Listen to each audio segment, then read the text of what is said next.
Good morning and welcome to Rising. We have a magical show for you today. Brianna, what do we have? Well, we have a friend of mine, former colleague Nathan Robinson, is going to break down the Dan Price drama and what went wrong with the populist CEO. And we'll discuss why Karine Jean-Pierre is finding herself in hot water for some old tweets. And we'll take a look at some stark housing statistics. But first, we have some updates on the lawsuit between Elon Musk and Twitter. Yesterday in a Delaware court, Twitter alleged that Elon pulled out of the deal because of buyer's remorse rather than concerns about Twitter's bot accounts.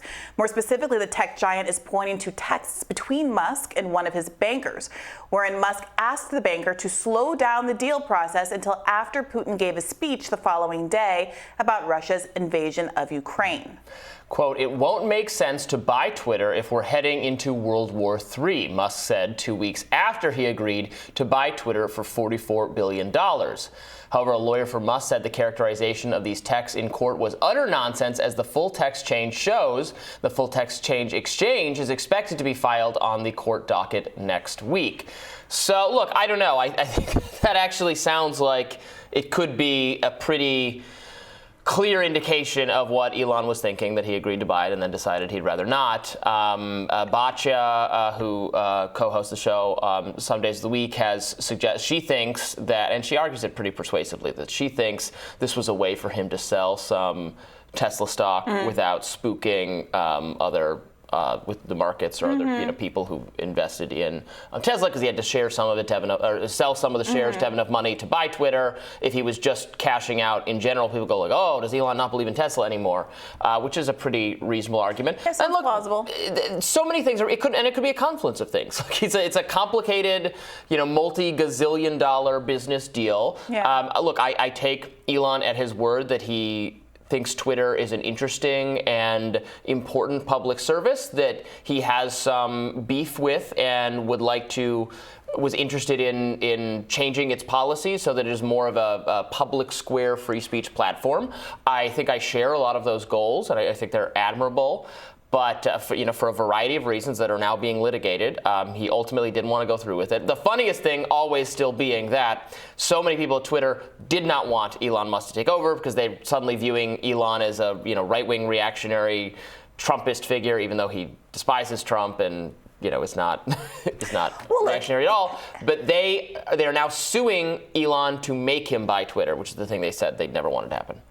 Well, look, that's because there are these allegations, of course, that he's trying to, adjacent to Batya's point, manipulate stock prices, basically get one over on the market by announcing, using this platform, that he's going to buy it and therefore provide cover for any number of activities. And this is what a lot of people were warning about throughout.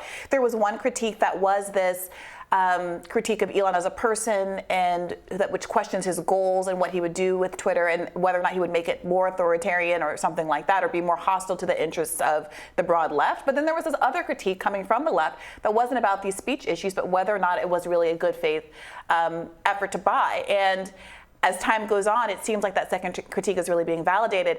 I also just want to say, the richest man, in the world, one of the richest men in the world, not really realizing that you shouldn't write down something as damning as "I don't really want to buy this," basically in so many words, and send that in a discoverable medium to your banker.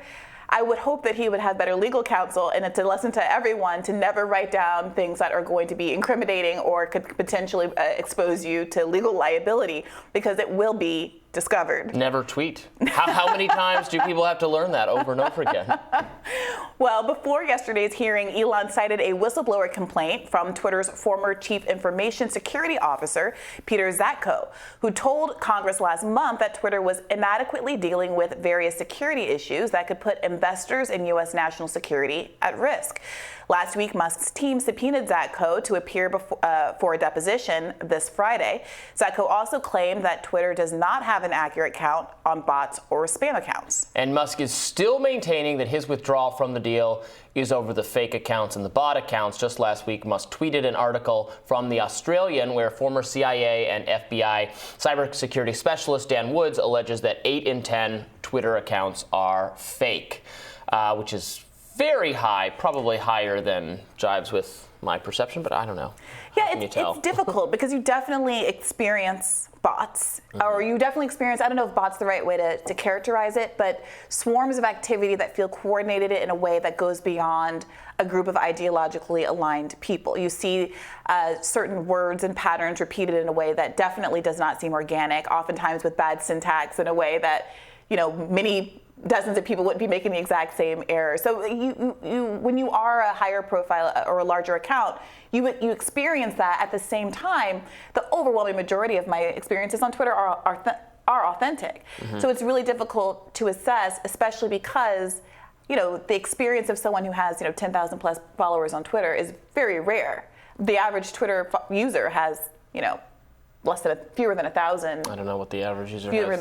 Yeah, I think if you have over 100,000 or even maybe 50,000, that puts you in the top 3% of Twitter accounts. So, it's difficult for someone in my perspective to tell, but it certainly does seem to be an issue. Yeah, it's definitely an issue, and look, it's a good.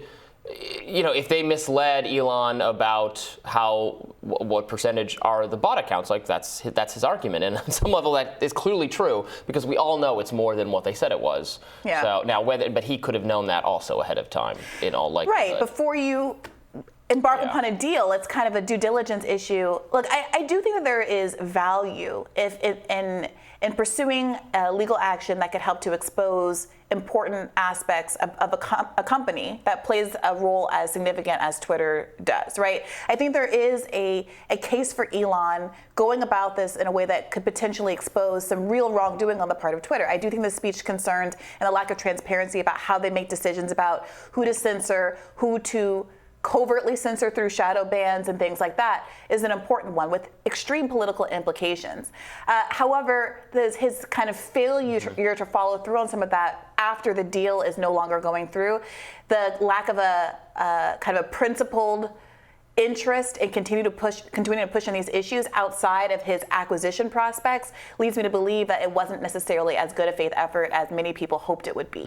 I think that's fair. And I'm interested to hear more from this security expert, this former Twitter employee, Zach Coe, I believe is his name, and this very serious allegations he's made. We talked about on the show a little bit. I'm still a little wary because he's an ex-employee, and it sounds like he was brought on. I was reading a more detailed critique of the things he was saying from sort of some cyber security expert type people that I trust or more of my ideological persuasion, and they seem to think it was a mix of plausible allegations that are of serious wrongdoing on Twitter's part, and some, but wasn't like that your job to fix that, and now you're like coming forward and saying, oh, it's not like they brought you on to fix this problem.